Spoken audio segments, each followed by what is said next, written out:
Hey, it's me, Andy B, the Dizzy Busy PT, speaking out for all those who are just too daggone busy to be dizzy, trying to take your vertigo to vertigone. Today is going to be an exciting video. We have some really cool things to cover. We're going to do a session where we review a question of one of our viewers, and we're going to answer that question. It's a great question because it applies to so many people. We are going to be talking about the fascinating inner ear. You can put 4 of these on the end of your thumbnail. It's so small, and it does something that I bet you'll never guess what it does. And we'll go over that. Then we're going to talk a little bit about nystagmus, involuntary eye movements, and how it can be symptomatic sometimes. Very cool stuff. So hey, let's get to the good stuff. We had a viewer recently, actually last night, make the following statement. Now, this was to the video that was about rolling over in bed, getting dizzy, and how to move carefully so that you don't puke your guts out, so that you don't fall over and hit your head, so that you don't fall off the toilet. So that's the video that we made. It's got up to 4,000 views, so we're hitting some popularity there. And the question was posted right here. We'll read it to you right now. She said, "That's me exactly. But even sometimes when I lay in bed watching TV, I won't get the real bad rollover spins, just a feeling like it wants to start." Does that make sense? Can this last forever, or is it a temporary thing? Bending over doesn't make me dizzy, just seems laying is the worst. P.S. I have learned to really pay attention to my movements. That's for sure. It's such a scary, disturbing feeling to go full on dizzy. So, what is she talking about? Well, that original video that we made was about benign paroxysmal positional vertigo. That's where the little calcium crystals get loose in the inner ear and you lay down and you roll over. It's usually in the middle of the night and all of a sudden the room starts spinning. It's terrible. Okay, we have special ways we can fix that. Your body heals itself over time. People learn to do the home Epley maneuver. There are other maneuvers, the Guffoni maneuver, the somersault, the Seamont, all kinds of different maneuvers. But what happens when I'm working with my patients is oftentimes you'll fix the really bad stuff, but they'll be left with something a little bit left over, kind of just like the question was asked. A feeling like it wants to start, a feeling like it's going to, but it doesn't. I call it the pre-spin sensation or the uh-oh feeling. So why does that happen and what do you do about it? And is it normal? Let's answer these questions. First, I want you to know the inner ear is fascinating. This is the part of the inner ear that's deep inside your skull, and you're not going to believe what this thing does. Most of us know that the inner ear helps us hear. Most of us know that, right? Most of us know. It's the snail-looking thing. Most of us know that this part helps us have balance. But if I could get a drum roll right now, I need time to edit this video, I'd make a drum roll. Here's what the inner ear does that very few of us know. It helps us move our eyes when we move our head, and it is unconscious. Unconscious. You're not thinking about it. You move your head, your inner ear reflexively moves your eyes in the opposite direction of your head so you can see clearly, so your vision isn't bouncing around and all blurry. Well, guess what happens? We get these little bitty calcium crystals that like to fall out. They go where they're not supposed to go. They fall down through the tubes. And because each tube moves the eyeballs in its own plane of motion, depending on which canal has the loose calcium crystals, you will actually spin in the direction of the canal that has the loose rocks. Crazy. And your brain doesn't forget it. It's a very memorable experience. I know, I've had it 4 times. The Dizzy Busy PT has actually been dizzy. Can you believe it? It first came on after I'd been doing this for about 12 years. I was both fascinated and terrified. But let's get back to the point. I'll talk more about that some other time. When the inner ear moves the eyes, When it's working properly, it moves our eyes at just the right speed when we turn our head so that we can see clearly.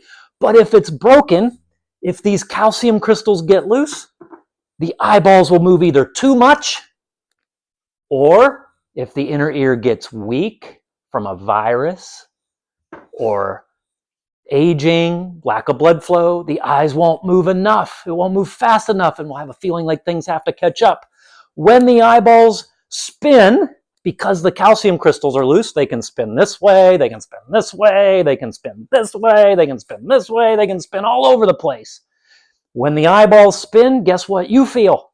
Spinning. And the way we as dizzy therapists know what's going on is we have our patients wear these special glasses. These glasses make your eyes huge. Maybe I'll do a video of that sometime and show you what they look like. But we can see the eyeballs spin, and we can see what direction your eyeballs spin.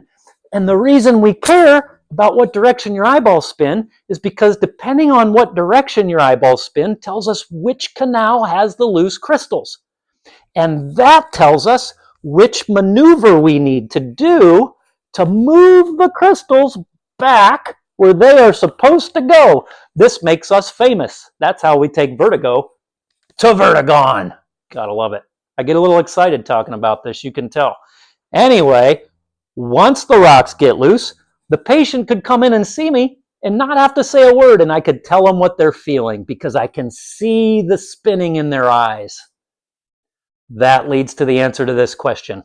We put the rocks back, and about 30% of our patients, after having their rocks put back, still feeling uh-oh. They still feel like it's going to, like it could, like they're on the verge.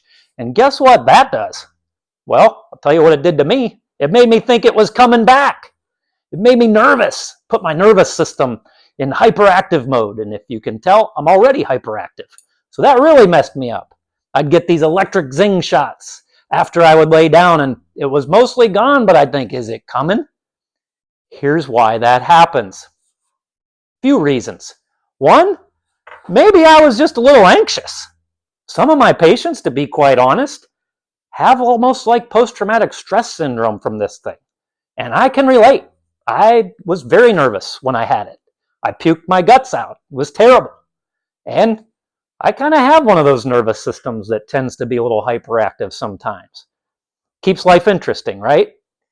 But here's some other reasons why it could happen. If you have it long enough, or maybe not too long, your brain actually learns to expect it. Neuronal plasticity happens, and it starts to adapt to the abnormal stimulus coming from your ear. And so then all of a sudden, you take all these rocks that were loose, and you put them back into a holding chamber, and the brain was getting used to having them be out, and now it's got to get used to be having them put back again. So you could see almost like it's like, hey, where was it? Why didn't it happen? Okay, so that's a reason for pre-spin. Our brain actually has neuronal plasticity or changes that occur expecting it to occur, but it doesn't. So we just have to retrain our brain that the problem is gone. How do we do that? I usually like to give my patients home Epley maneuvers as a way to make sure if their problem was in their posterior canal. Depends on where their rocks are loose. Here's something else that's very, very fascinating. After seeing thousands of patients with this condition and putting these glasses on them, I will have them lay down, and their eyes, okay, when their rocks are loose, their eyes are going like this, all over the place, crazy eye movements, nuts, okay?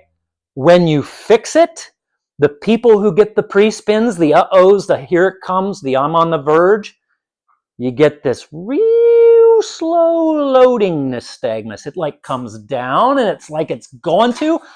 I even think as the therapist watching their eyes that it's going to, but it doesn't. It's just like a and then it doesn't. And that's exactly what patients feel. I like to think of it like the inner ear is bruised, like it's still healing, like the bad part is gone, but it's still going on. I'm going to talk more about red light and green light dizziness in another video, and I kind of use that to teach people how to overcome this, but I don't want these videos to get too long. So you'll have to stay tuned for the next video. We'll talk about red light and green light dizziness. Red light's when you spin like a top. Green light's when you feel like you could, like an uh-oh, here it comes. Green light is like you're on the verge. Green light means go, habituate, work through it. You'll get better faster. And here's what's really important for people who have this. You gotta know, the feeling like it could is not a sign that it will. The feeling like it could is not a sign that it will. This is a secret. And you'll hear people are going to write in the comments, have you ever heard of 3PD? Do you know what 3PD is? It sounds like you could be getting 3PD. And we'll talk about 3PD later, but let's not get carried away with 3PD in some cases.